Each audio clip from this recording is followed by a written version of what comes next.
Everything seems to be more expensive. Gas, food, entertainment. Interest rates are not going down. What is the number one concern for young Americans? In this video, we're going to review a video about just that. Stick around to the end. I know it's going to be helpful, especially if you're thinking about buying a home in this market. Let's start with a few comments from younger Americans on their thoughts about owning a home in this current market. Then we'll ask Brian. It's always good to collaborate the facts so we can make our best moves. We're all unable to buy a house right now, right? Like, I'm not the only one who runs the numbers every single day and looks at the budget, and it's just like, there is no way on earth that this is potentially feasible for me. We were sold this unachievable dream that if you work hard, that you get what you want. It seems like no matter how many hours you put in, you're getting nowhere. We bought our house in 2018, and if we were to buy it today in 2024, we wouldn't be able to afford it. Wow, if you didn't get a fixed rate. Now, with soaring interest rates, low inventory, how do you buy your first home in this impossible market? That is the American dream, or should we change it? Brian didn't sound all that positive with that comment. However, it's not all gloom and doom, at least not here in the Valley of the Sun. Why? Because I take exception to a comment he made about inventory. Here, inventory is doing well. As a matter of fact, active listings are starting to pile up, primarily because interest rates and inflation is not going down, so buyers aren't pulling the trigger.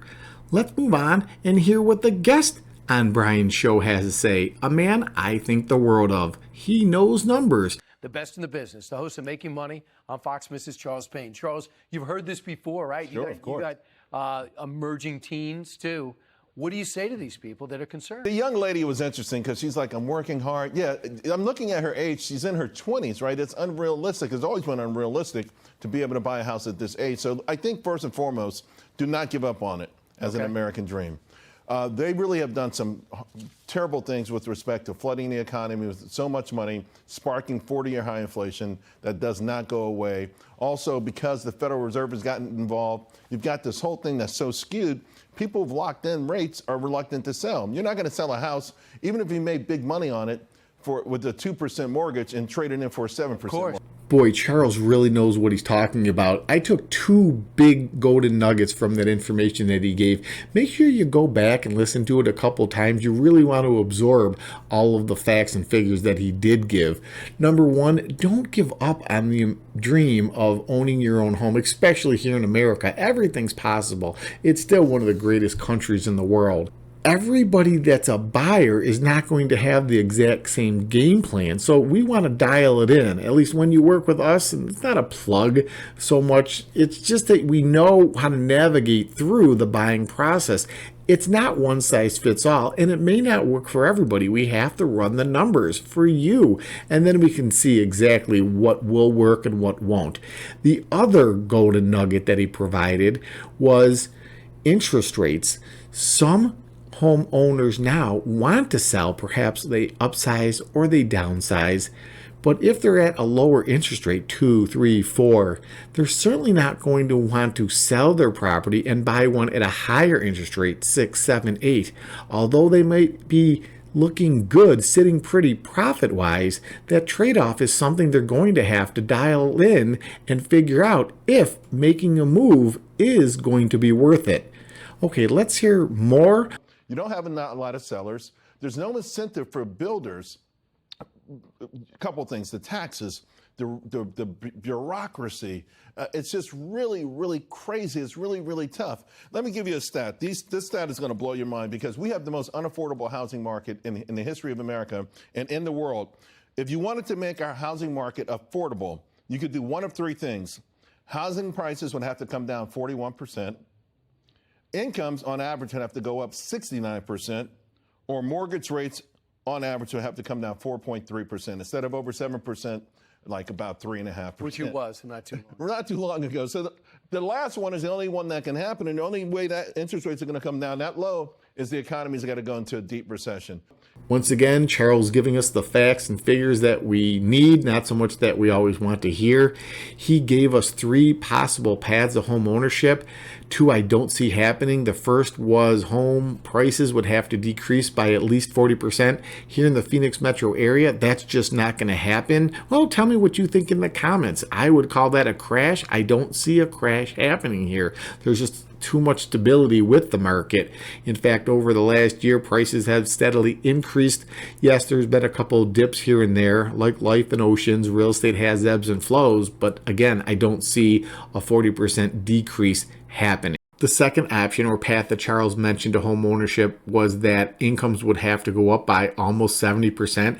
I just don't see that happening. I wish it would for everybody. What a great day that would be.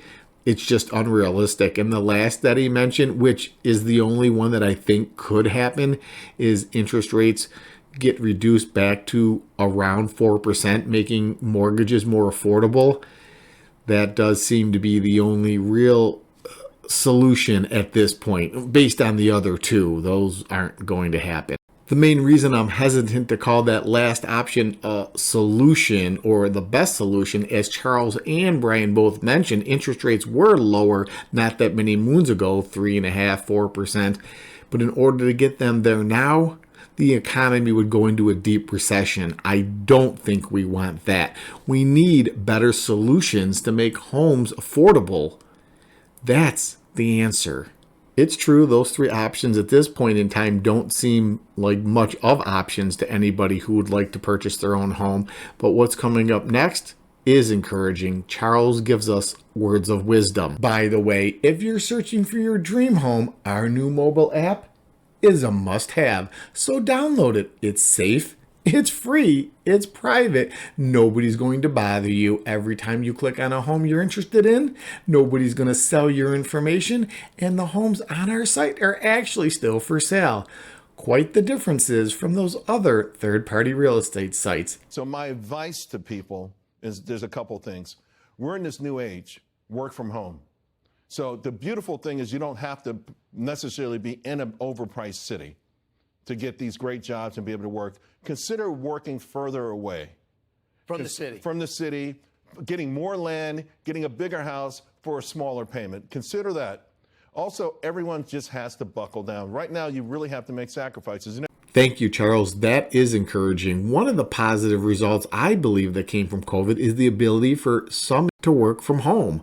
True, they may have to dedicate a certain work area so they're not disturbed by family members or what's going on around them, but they would save time, preparation, getting ready for work, and actually travel time, parking. My point is, time is money, and working from home could be as productive, if not more. So when Charles mentioned working from home, that's a great possible solution in order to get a property that might be further from where you want it to be based on your drive to your employer. But if you can stay home or maybe just commute to work a couple times a week, that may be all the difference in the world, altering your budget, making buying a home a reality. Options. It's all about options. Sticking with options, I love the fact that Charles mentioned buckling down. I say it all the time to potential buyers. I'm not saying don't go out to eat anymore or start consuming bread and water regularly, but maybe you don't have to go out to that restaurant. Even fast food nowadays is expensive. Forgo the gourmet coffee. Just try to dial in some of your spendings and you'll see the money piles up. And that will help you with your down payment. If you can save now when interest rates are high and maybe a lower inventory in some places, then when the market shifts, and it will, you'll be more prepared, not just because you'll have extra money, but you're on a program that works for you. And that's what's most important. Buying a home is doable. We help people daily. Selling, renting, investing, it's what we do. But if you don't have a plan, as they say, your plan will fail. Save that cash so that when the circumstances change, when the tables change and we do come into a recession and housing prices plummet, and mortgage rates plummet, you'll be in control. This is all solid advice, and some of it is common sense. You should always be prepared. Putting a little extra away and dialing in your budget is never going to hurt the cause. And when the real estate market shifts, you will be in a better position to pull the proverbial trigger.